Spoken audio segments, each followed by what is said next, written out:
কিয়ামতের পূর্বে অনেকগুলো ফিতনা ফাসাদ তামাম পৃথিবীতে দেখা যাবে। এজন্য হুযায়ফা রাদিয়াল্লাহু আনহু তিনি বলেন, একদিন রাসূলুল্লাহ সাল্লাল্লাহু আলাইহি ওয়াসাল্লাম আমাদের মাঝে দাঁড়ালেন। এরপরে দাঁড়ানোর পরে কিয়ামত পর্যন্ত যা কিছু হবে সব কিছু বর্ণনা করলেন।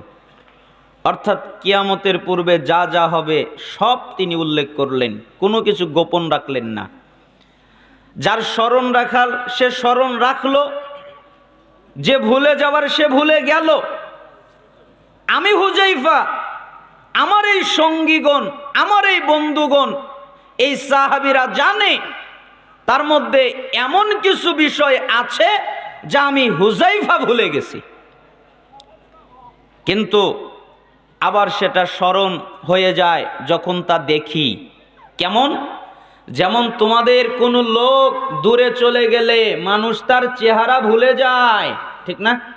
যেমন মনে করেন আমার আত্মীয় স্বজন, আমার বাপ দূরে আছে, মনে পড়ে সারাদিন, হয়তো হঠাৎ মনে পড়ে যে আব্বার কথা যখন প্রয়োজন তখন মনে পড়ে, চেহারাটা ভেসে ওঠে।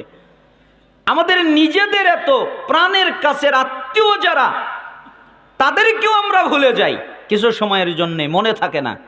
হুযায়ফা রাদিয়াল্লাহু আনহু বলেন, ওই রকম আমি ভুলে যাই, ফিতনা ভুলে যাই, ফিতনার কথা মনে থাকে না।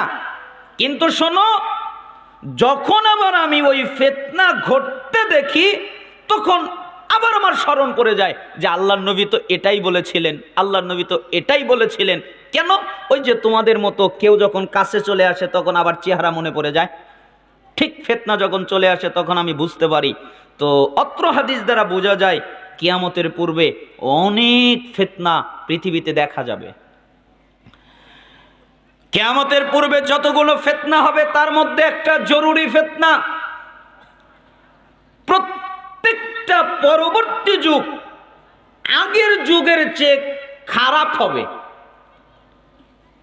এখন যেমন আছে 5 বছর পরে আরো খারাপ হবে, 10 বছর পরে আরো খারাপ হবে, 20 বছর পরে আরো খারাপ হবে, 50 বছর 100 বছর পরে আরো খারাপ হবে।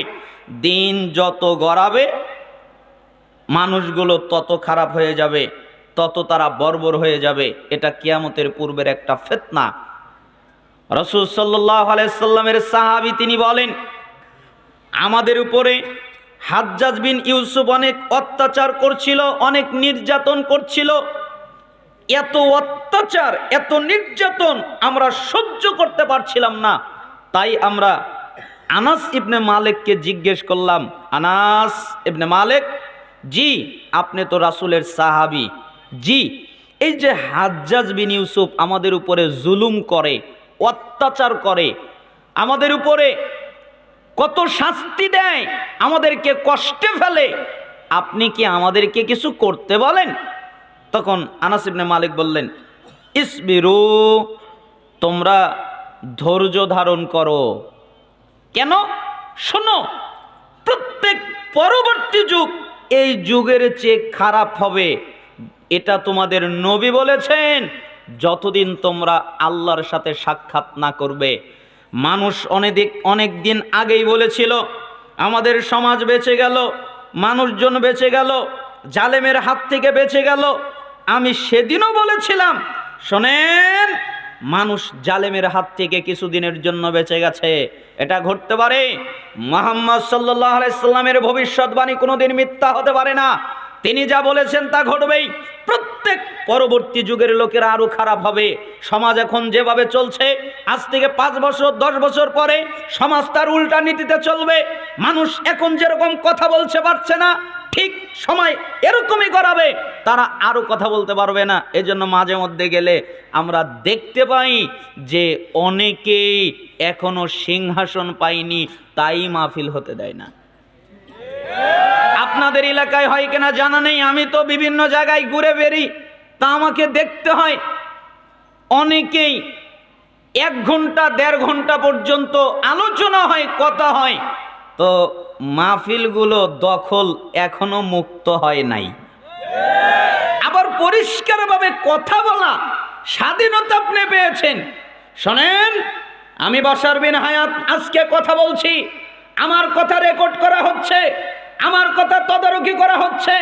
এখন কেউ কিচ্ছু বলবে না, কিন্তু সময় এমন গড়িয়ে আসবে আমার প্রত্যেকটা কথার হিসাব চাইবে, আমার প্রত্যেকটি কথার হিসাব দিতে হবে। এটা আমি জানি, এটা আমি বুঝেই বলছি, বিপদ আমার উপরেও আসবে। কেন তুমি সেদিন কথা বললে? ওদিন আমাদের হাতে ক্ষমতা ছিল না, তাই তোমরা কথা বলেছ। জুলুম হবেই। যত মানুষ লড়েছে, যত মানুষ দেখিয়েছে, যত ছেলেরা রাস্তায় এবার তারা বীরের মতো চলছে, একটা সময় আসবে তাদেরকে গোপনে হত্যা করবে, তাদেরকে গুম করবে, তাদেরকে সরিয়ে দেবে। এ কথা আল্লাহর নবী বলেছেন যে সময় খারাপ হবে, কখনো ভালো আসতে পারে না। আর ওই জাতি তো সফলতা পাবেই না যেই জাতি নারীকে বানায় নেত্রী। ওই জাতি তো সফলতা পাবেই না, পেতেই পারে না, যে তার মাথার উপরে, যে তার শাসককে, যে তার সমাজের অধিপতিকে, নেত্রীকে নারী বানায়, সে কখনো ওই জাতির সফলতা পেতে পারে না। এ কথা আল্লাহর নবী বলেছেন। তাহলে কিয়ামতের পূর্বে যতগুলো ফিতনা ফাসাদ দেখা দিবে, তার মধ্যে একটা ফিতনা ফাসাদ হলো যুগ খারাপ হয়ে যাবে, মানুষ খারাপ হয়ে যাবে, মানুষ আরো জঘন্য হয়ে যাবে। কিয়ামতের পূর্বে আরেকটি ফিতনা দেখা দিবে। মুহাম্মদ সাল্লাল্লাহু আলাইহি ওয়াসাল্লাম যে ইসলাম রেখে গেছেন, ওই ইসলাম মানুষ সমাজে খুঁজে পাবে না। মুহাম্মদ সাল্লাল্লাহু আলাইহি সাল্লামের ইসলাম পাওয়া যাবে না। কেন? উম্মে দারদা রাদিয়াল্লাহু আনহু তিনি বলেন, দাখালা আলাইয়া আবু দারদা ওয়া হুয়া মুগদবুন। একদিন আবু দারদা ঘরে প্রবেশ করলেন, এত রাগ করে প্রবেশ করলেন, এরকম রাগ তাকে আমি কোনোদিন করতে দেখিনি।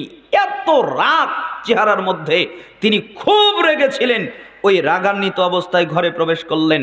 আমি জিজ্ঞেস করলাম, মা আকদবাক, কি ব্যাপার, আপনি রেগেছেন কেন, আপনার রাগার কারণ কি?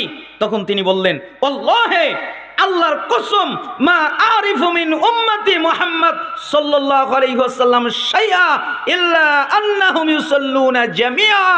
শুধুমাত্র জামাতে নামাজ আছে, এছাড়া মুহাম্মদ সাল্লাল্লাহু আলাইহি সাল্লামের দ্বীনের কিচ্ছু নাই।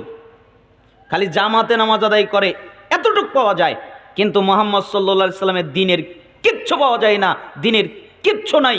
এ কথা বললেন সহিহ বুখারীর 650 নম্বর হাদিস।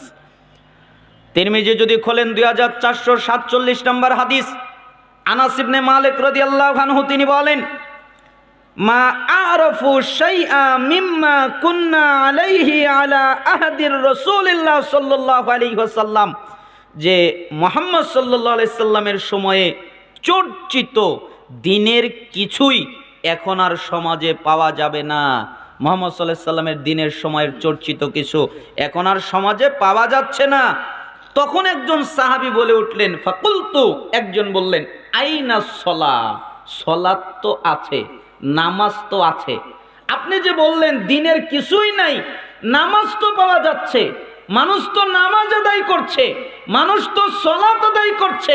তখন তিনি বললেন, শোনো, আওয়ালাম তাসনাউ ফি সালাতিকুম মা কদ আমিলতুম মা কদ আলিমতুম।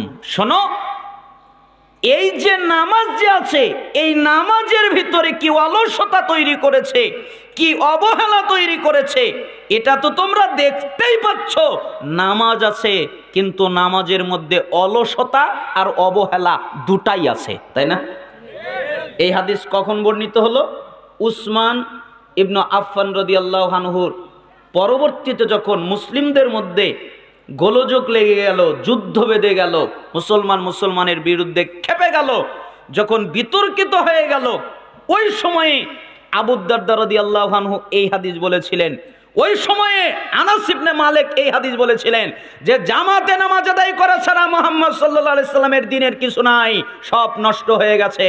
ওই সময় বলেছিলেন নামাজ তো আছে। তখন আনাস ইবনে মালিক বলেছিলেন, নামাজে কি অলসতা তৈরি করেছো তা তো তোমরা জানো।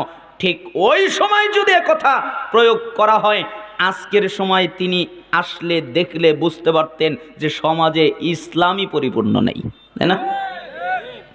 নামাজ পড়ে কার মতো, সালাত কার মতো আদায় করতে হয়? রাসূলের মতো আদায় করতে হয়। রাসূল জোরে আমিন বলতেন। এখন যদি কেউ জোরে আমিন বলে তাকে বলা হয় ফিতনাবাজ।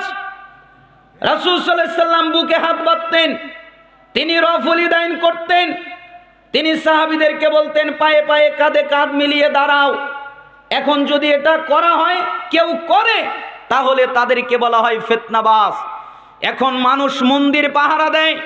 মন্দির পাহারা দেয় কেন? যে মন্দির কেউ ভাঙবে তাই। আর আহলে হাদিসের মসজিদ ব্রাহ্মণবাড়িয়ায় ভেঙে দেওয়া হয়, কত জায়গায় গুড়িয়ে দেওয়া হয়, কিন্তু মসজিদ কেউ পাহারা দেয় না। মসজিদ ভেঙে যাক তাতে কোনো অসুবিধা নেই, মসজিদ জ্বলে যাক তাতে কোনো অসুবিধা নেই। সুন্নাত মতো যারা আমল করবে তারা আজকে পরাজিত, যারা সুন্নাতের বাহিরে ঠিক তারাই আজকে উপরে উঠে রয়েছে। আর সুন্নাত মতো যারা চলে তারা আমল করতে পারে না, তাদেরকে মার খেতে হয়, তাদেরকে সমাজ ছাড়তে হয়, তাদেরকে সমাজ থেকে বহিষ্কার করতে হয়। এ কথাই আল্লাহর নবীর সাহাবীরা বলেছেন, রাসূলের ইসলাম পাবে না। হজে যান, দেখবেন হজে গেলে আমরা মনে করি যে ভালো আমল দুইটা না তিনটা ভালো আমল আছে। কেন? যে যাকাতের মধ্যে বেশি বিদাত ঢোকে নাই, সিয়ামের মধ্যে বেশি বিদাত ঢোকে নাই, হজের মধ্যে বেশি বিদাত ঢোকে নাই, ঢুকেছে কালেমার মধ্যে, ঢুকেছে সলাতের মধ্যে। হজ যখন করতে যাবেন তখন দেখবেন, আমি তো ওমরায় গিয়েছিলাম আলহামদুলিল্লাহ, তো ওই সময় কিছু মানুষ আমাদের সাথে ছিল যারা বিভিন্ন কিছু নিয়ে গেছে, গম নিয়ে গেছে, চাল নিয়ে গেছে, আরও কত কিছু নিয়ে গেছে। আর ওইগুলো কাবাগরের সামনে যেই কবুতর আছে ওদেরকে খাওয়াচ্ছে। তা আমি একজনকে জিজ্ঞেসই করলাম, কি ব্যাপার আপনি কবুতরকে এটা খাওয়াচ্ছেন কেন?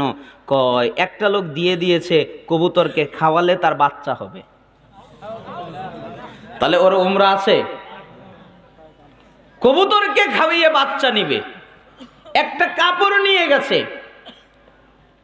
খুব আমার সাথে একজন লোক ছিল, বলল যে আমি হাজরে আসওয়াদের কাছে যাব। আমি বললাম দেখেন এখন খুব ভিড়, রমাদান মাস, খুব ভিড়। যখন করোনা পরবর্তী বছর যখন খুলে দেওয়া হয়, খুব ভিড়, একদম হজের মতো ভিড়। তা আমি বললাম দেখেন আপনি গেলে যে উষা উষা মানুষ আছে ওইখানে আপনাকে একবারে গলিয়ে ফেলবে, যাওয়ার দরকার নেই, আপনি দূর থেকে ইশারা করেন হয়ে যাবে। তো উনি বললেন যে না আমি যাবই। আচ্ছা যান, ভালো, যাবেন যেহেতু যান, আপনার যদি ক্ষমতা থাকে যান। তো উনি চলে গেলেন। তো যখন উনি যাচ্ছিলেন তখন কি যেন বের করলেন, তা আমি ওই সময় আর তাকে বলতে পারলাম না, ভিড় তো। উনি চলে গেলেন, আর কি করলেন আমি তা বুঝলাম না। অনেকক্ষণ পরে তার সাথে যখন আবার দেখা হলো তখন আমি বললাম আচ্ছা আপনি কোমর থেকে কি যেন বের করলেন, বুঝলাম না তো। কয়েক কাপড় বের করেছি। কেন? কাবা ঘরের সাথে ঘষেছি। কেন ঘষেছেন? ওইটা পেটে ঘষলে বাচ্চা হবে। দেখেছেন হজ এর উমরা। তো মুহাম্মদ সাল্লাল্লাহু আলাইহি সাল্লামের সত্যিকারের দিন, পরিপূর্ণ দিন পাওয়া কঠিন। রাজনীতিতেও ভেজাল ঢুকে গেছে, তাই না? মুহাম্মদ সাল্লাল্লাহু আলাইহি সাল্লামের রাজনীতি আছে? নাই। মুহাম্মদ সাল্লাল্লাহু আলাইহি সাল্লামের রাজনীতি উঠে গেছে, এখন গণতন্ত্র শুরু হয়েছে। আর ওটাও তো ঠিক মতো নাই, তাই না? সবগুলোর ভিতরে ভেজাল ঢুকে গেছে। এই জন্য মুহাম্মদ সাল্লাল্লাহু আলাইহি সাল্লাম বললেন, তাদের সাহাবীরা বললেন মুহাম্মদ সাল্লাল্লাহু আলাইহি সাল্লাম যে ইসলাম রেখে গেছেন ওই ইসলাম পাওয়া যাবে না। তাই তো আমি মাঝে মধ্যে বলি, আমরা আহলুল হাদিস মানুষ, আমাদের আকীদা এমন আকীদা, আমাদের বিশ্বাস এমন বিশ্বাস, আমরা রাসূলের সুন্নাত এমনভাবে আঁকড়ে ধরি, আমাদেরকে যদি কেউ ফাঁসির মঞ্চে উঠিয়ে দেয় আমরা বলবো ফাঁসির মঞ্চে উঠতে রাজি আছি, জোরে আমিন বলা বন্ধ করতে রাজি নেই। আপনি আমাদেরকে ফাঁসি দিয়ে দেন, কোনো অসুবিধা নেই। আপনি আমাদেরকে হত্যা করেন, কোনো অসুবিধা নেই। আপনি আমাদেরকে মেরে ফেলেন, কোনো অসুবিধা নেই। জোরে আমিন ছাড়তে পারছি না, রফুল ইয়াদাইন ছাড়তে পারছি না, বুকে হাত বাঁধা ছাড়তে পারছি না, পায়ে পায়ে কাঁধে কাঁধ মেলানো ছাড়তে পারছি না। ইমামের পিছনে সূরা ফাতিহা পড়া ছাড়তে পারছে না, জানাজায় সূরা ফাতিহা পড়া ছাড়তে পারছে না, এগুলো করতে পারছে না। কেন? এটা রাসূলের সুন্নাত। আমরা আমাদের জীবনের চাইতে রাসূলের সুন্নাতকে বেশি ভালোবাসি, তাই আমরা আহলে হাদিস। আমাকে অনেকে বলে ছোট ছোট আমলের কথা বলি আর কি হবে, তা আমি তাকে বলি, আমি এই বাশার বিন হায়াত আকীদা কি চিনতো না, আকীদা বুঝতো না। আল্লাহ সর্বত্র বিরাজমান, মুহাম্মদ সাল্লাল্লাহু আলাইহি সাল্লাম নূরের তৈরি, এই তো আকীদা ছিল। বুঝতাম না যে আল্লাহ সর্বত্র বিরাজমান বলা যায় না, মুহাম্মদ সাল্লাল্লাহু আলাইহি সাল্লাম নূরের তৈরি এটাও বলা যায় না, বুঝতাম না। আমি বুঝলাম কখন? যখন আমাকে দাওয়াত দেওয়া হলো আপনার সলাত হচ্ছে না। কেন? রফুল ইদান করতে হবে, বুখারীর হাদিস। বুকে হাত বাঁধতে হবে, বুখারীর হাদিস। জোরে আমিন বলতে হবে, বুখারী আরো বিভিন্ন কিতাবের হাদিস। পায়ে পায়ে কাঁধে কাঁধ মিলিয়ে দাঁড়াতে হবে। আমি বলতাম এইগুলো আমল তো আমরা জানি না। কয় আপনার হাদিসে আছে, আপনি পড়েন। তো হাদিসে পড়ে যখন আমরা এই আমল করলাম, তারপরে আমরা আকীদা শিখলাম। কথা বোঝেন নাই? আমরা কিন্তু আগে আকীদা শিখি নাই। আগে কি শিখেছি? ওই জোরে আমিন শিখেছি। প্রত্যেক ছেলেকে জিজ্ঞেস করেন যে তুমি কিভাবে পরিবর্তন হলে, সে বলবে আমি নামাজের মাধ্যমে পরিবর্তন হয়েছি, আমি নামাজকে পরিবর্তন করেছি, তারপরে সে আকীদা পরিবর্তন করেছে। এই জন্য আপনাকে বোঝাতে চাচ্ছিলাম মুহাম্মদ সাল্লাল্লাহু আলাইহি সাল্লামের রেখে যাওয়া ইসলাম পাওয়া যাবে না। কিয়ামতের পূর্বে অনেকগুলো ফিতনা ফাসাদ দেখা দিবে। তার মধ্যে একটা ফিতনা হলো ইসলামের রশিগুলো সব ছিঁড়ে যাবে। আবু উমামা আল বাহিলি রাদিয়াল্লাহু আনহু তিনি বলেন, রাসূল সাল্লাল্লাহু আলাইহি ওয়াসাল্লাম বলেছেন, ইসলামের যত রশি আছে সব এক এক করে ছিঁড়ে যাবে। যখন একটা রশি ছিঁড়ে যাবে, তখন মানুষ তার পরেরটা ধরে থাকার চেষ্টা করবে। শোনো, ফাআউয়ালুহুন্না নাকদাল হক, সর্বপ্রথম যে রশি ছিঁড়ে যাবে সেটা হলো শাসন ব্যবস্থার রশি। শাসন ব্যবস্থা থাকবে না, শাসন ব্যবস্থা নষ্ট হয়ে যাবে, শাসন ব্যবস্থা পচে যাবে, শাসন ব্যবস্থায় দুর্গন্ধ বের হবে, শাসন ব্যবস্থা খারাপ হয়ে যাবে, শাসন ব্যবস্থা খারাপ জঘন্য হয়ে যাবে। শাসন ব্যবস্থা তোমরা পাবে না। কোরআনের শাসন ব্যবস্থা, হাদিসের শাসন ব্যবস্থা, কোরআন সুন্নাহর শাসন ব্যবস্থা তোমরা পাবে না। এটা চলে যাবে, এটা হলো প্রথম যাবে, আগে যাবে এটা। ওয়া আখিরুহুন্না সালাহ, এরপরে যাবে সলাত, নামাজ। তোমরা নামাজও পাবে না। তাই তো দেখা যায় বাংলাদেশের 90% মুসলমান, তার 88% হলো বেনামাজি, তাই না? কই নামাজ না পড়লে কি হবে, আমার ঈমান ঠিক আছে। ওমর ইবনুল খাত্তাব রাদিয়াল্লাহু আনহু এক রাকাত সেরেছিলেন, তাই তিনি ভয় পেয়েছিলেন তার ঈমানের কি হবে। আর আপনি দৈনিক 5 ওয়াক্ত ত্যাগ করেন, আর আপনি বলেন আমি নামাজ না পড়লে কি হবে, আমার ঈমান ঠিক আছে, তাই না? আর ওমর ইবনুল খাত্তাব রাদিয়াল্লাহু আনহু বলতেন, হায় হায় হায়, আমার কি হবে।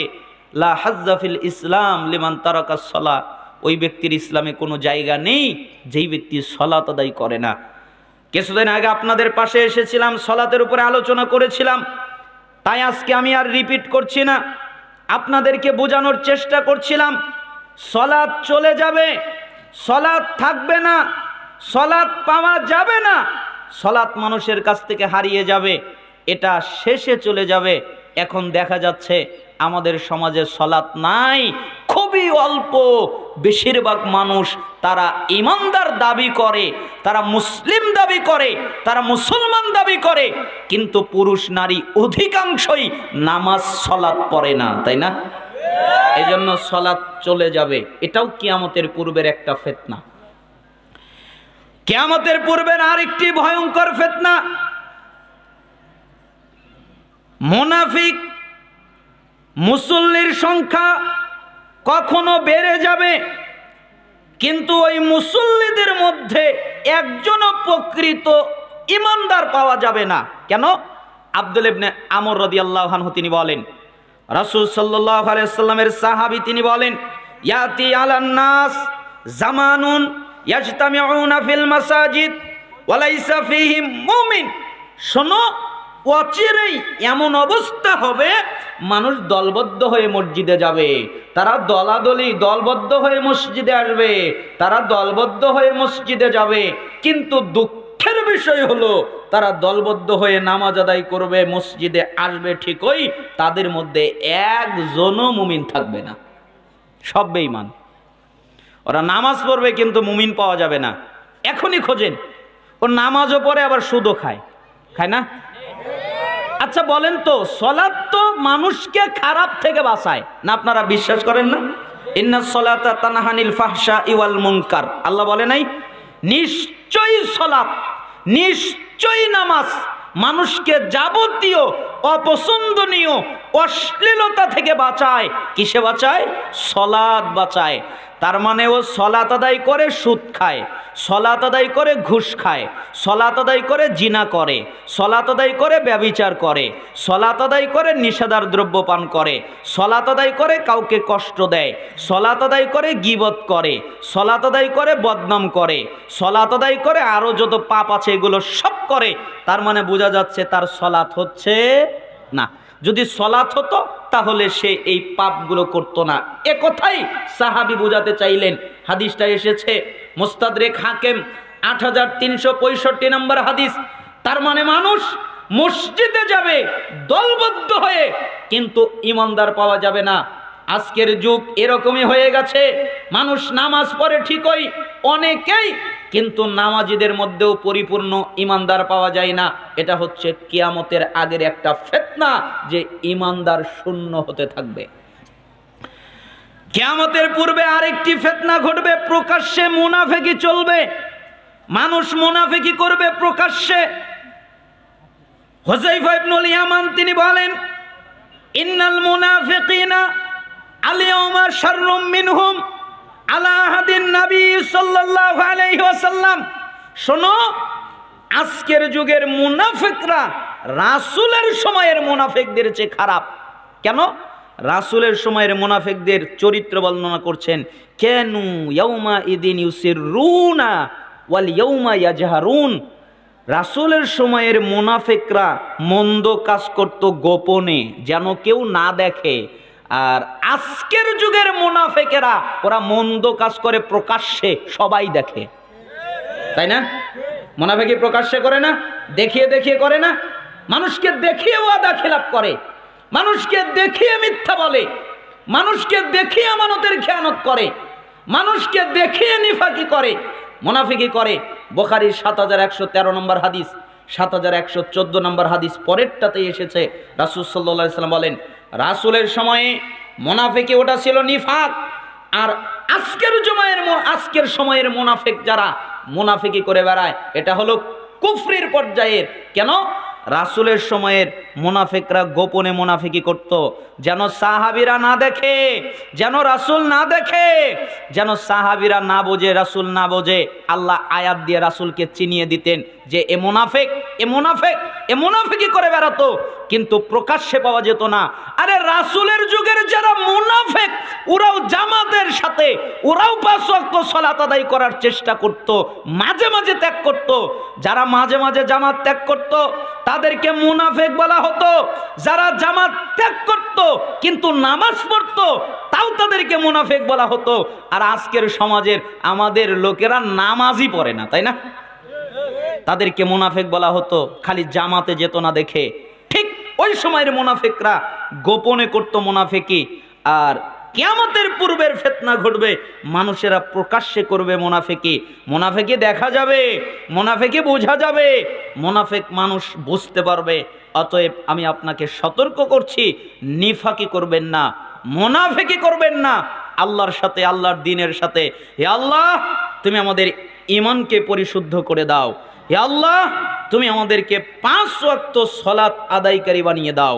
আল্লাহ, তুমি আমাদেরকে নিফাক থেকে মুক্তি দান করো।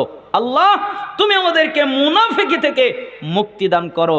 আমাদেরকে ঈমানের উপরে অটল থাকার তৌফিক দান করো। আপনাদের কি কষ্ট হচ্ছে? আমরা বলছিলাম কিয়ামতের পূর্বের ফিতনা। কিয়ামতের পূর্বে আর একটা ফিতনা ঘটবে, তাকে বলা হয় দলাদলির ফিতনা।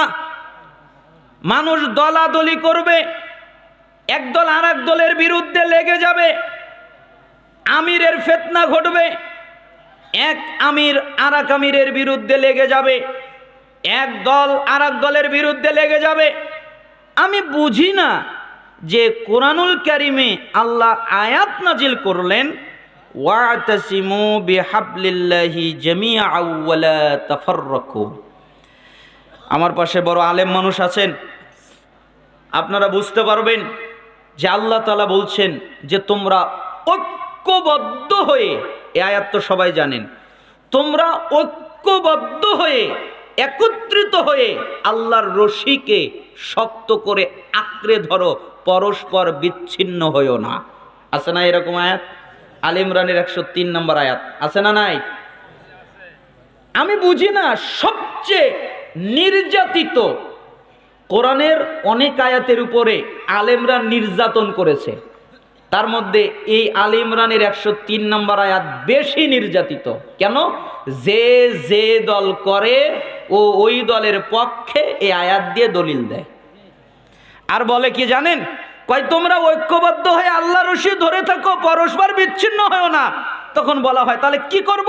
তখন যে আমির বলে আমার আমিরকে মানো, যে দল ও বলে আমার দলকে মানো, যে নেতা, তার মধ্যে যতগুলো দল আছে আপনি কোরআন সুন্নাহর আলোকে কথা বলবেন। আপনি দল এ দল ও দল, আমি তো দলের নাম বলিনি। না দল না, আপনি যে কথাটা বলছেন যে এই দল, কিন্তু আদর্শিকগত আপনি তো সলাতের উপর কথা বলছেন। এই মানুষগুলো সলাৎ করবে কিভাবে, ইভেন্ট কিভাবে ঠিক রাখবে, ওই অনুযায়ী কে আছে সেই আমিরের আনুগত্য করবে, যার মধ্যে না না আপনি বুঝতে ভুল করিয়েন না, আমি আমি কাউকে আঘাত দিচ্ছি না। এই আয়াতটা দ্বারা বুঝাচ্ছিলাম যে যে দল করে সে সেই দলের দিকে আহ্বান করে, সেই দলের দিকে ডাকে। কিন্তু আমার প্রশ্ন হলো, এই আয়াতটা কি আমাদের উপরে নাজিল হয়েছে না মুহাম্মদ সাল্লাল্লাহু আলাইহি সাল্লামের উপরে? আপনারা বলেন কার উপরে নাজিল হয়েছে? মুহাম্মদ সাল্লাল্লাহু আলাইহি সাল্লামের উপরে। তো এই আয়াতের তাফসীর তিনি কি করলেন? তাহলে তার তাফসীরটা আমাদের শোনাটা জরুরি, আমাদের বোঝাটা জরুরি, তাই না? তাহলে তার তাফসীর শুনি। হুযায়ফা ইবনুল ইয়ামান এবং আরো অনেকে এই হাদিসটা বর্ণনা করেছেন যে আলাইসা তাশহাদুনা আন লা ইলাহা ইল্লাল্লাহ ওয়াহদাহু লা শারীকা লা ওয়া আন্নী রাসূলুল্লাহ ওয়া আন্নাল কুরআনা জাআ মিন ইনদিল্লাহ। তিনি বললেন, সাহাবীরা, জি তোমরা কি এ কথার সাক্ষ্য দাও না যে আল্লাহ ছাড়া সত্যিকার কোনো ইলাহ নেই, তিনি এক, একক, অদ্বিতীয়? তোমরা কি এ কথা বলো না? জি আমরা বলি। তোমরা কি সাক্ষ্য দাও না আমি মুহাম্মদ আল্লাহর রাসূল? জি আমরা বলি। তোমরা কি সাক্ষ্য দাও না কোরআনটা আল্লাহর কাছ থেকে এসেছে? জি আমরা বলি। তাহলে শোনো, ফাআবশিরু, তোমরা সুসংবাদ গ্রহণ করো, ফাইন্না হাযাল কুরআন তারাফু বিয়াদিল্লাহ ওয়া তারাফু বিআইদিকুম ফাতামাসসাকু বিহি ফাইন্নাকুম লান তুহলাকু ওয়া লান তাদিল্লু বা'দাহু আবাদা। এই কোরআনের এক অংশ আল্লাহর হাতে, আর এক অংশ তোমাদের হাতে। তোমরা যদি এই কোরআনকে আঁকড়ে ধরে থাকতে পারো তাহলে কখনো গোমরা হবে না, কখনো পথভ্রষ্ট হবে না। কি আঁকড়ে ধরতে পারলে? কোরআনকে আঁকড়ে ধরলে গোমরাও হবে না, পথভ্রষ্টও হবে না।